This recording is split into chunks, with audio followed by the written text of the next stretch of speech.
Top of the day is Esther Davis, and I have lots and lots of company for this segment of Esther Davis. But it's not about the Esther Davis Show. It's about women that are in business.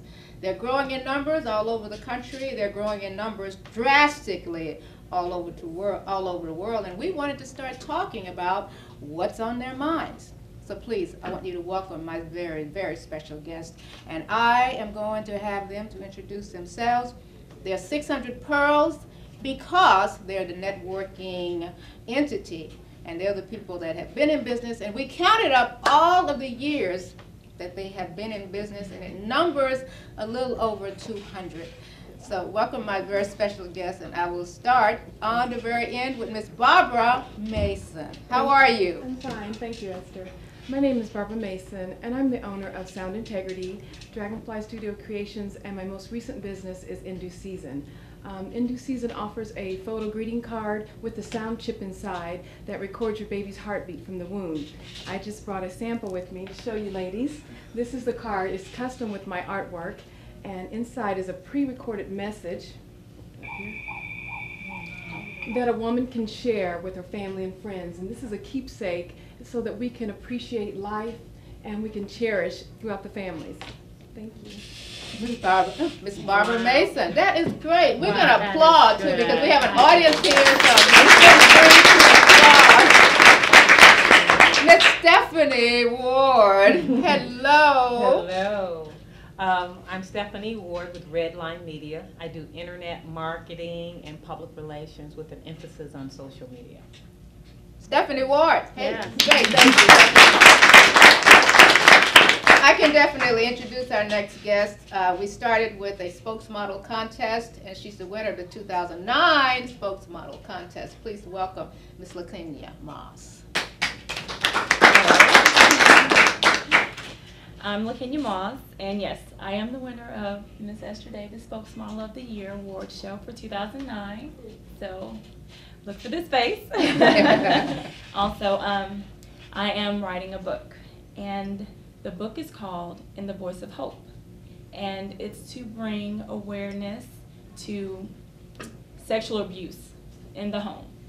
And we have all our stories as far as, Precious, and other stories as far as afterwards. But we're trying to stop it before it gets that far. So my book is called In the Voice of Hope. So we'll be working on that real soon. We'll be looking for it, that's for sure. Great. Hello, Sharon. Hi, Esther. I'm delighted to have you here. Thank you for having me. I'm excited to be here with you. Tell us how great you are. Well, my company is Iggyabor Expressions.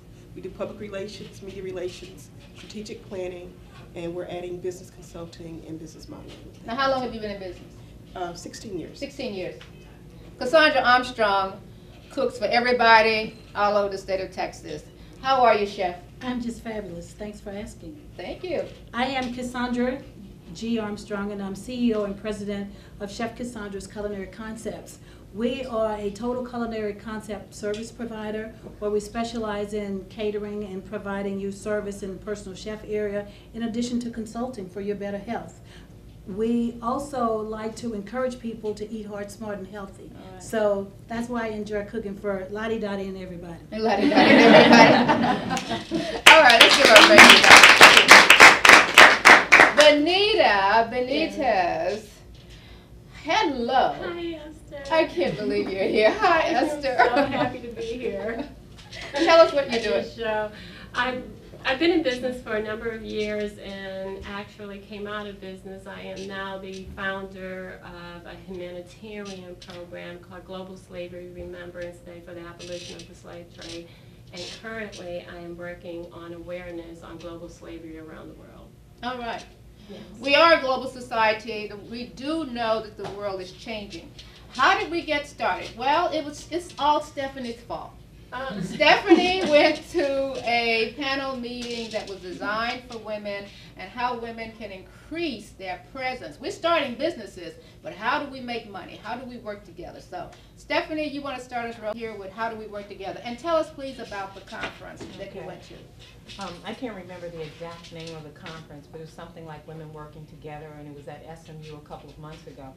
and they came back with research on women who own businesses, and the thing that astounded me was that on the average, African American women make $37,000 a year in their business. Hispanics make $56,000. I think Asian women make $107,000, and white women, I think it was more like $150,000, $200,000. And I think on the higher end, there were white men, and it was like $250,000. And they were saying that African American women put in more time and more everything, but they make more or less money. And they came up with a number of different reasons why that happens. We are usually underfunded. We usually don't have the education or the capital. And a lot of times people open businesses after working in corporate. And they take what they take the contacts and everything from corporate and move on into their own thing. Usually, we don't work in corporate. We don't like how we're treated in corporate, and we might be there a year or two when we start out on our own. So we start out at a disadvantage, and we never seem to catch up. It feels like an awkward situation being in corporate. I know when I was in corporate, many times I was the only woman of color in meetings with the salespeople that had the executive vice president and the president in those meetings. And it was just uncomfortable how they treat you. That's true. So how do we work together? Let's start this segment of 600 Pearls with how do we work together? How do we increase those numbers? Well, Stephanie and I have been talking about that at length for the last several months, even before the conference. And you need to partner with each other more. You need to build more alliances. You need to find someone who has the skills you do not have and bring them to your team. Exactly. We were talking about that earlier. I agree. The key is working together, networking with women. And as African American women, oftentimes we don't share, we aren't transparent enough, and share our experiences truthfully with each other and help another sister up along the way. So I think it's very important that we share, and like we're doing today, networking with each other, working together. I think this is a great opportunity for us to not only share our skills and our knowledge with each other, but also to provide it for others to see. It brings about the statement of each one reach one, each one teaches one. And so therefore, when we know better, we do better.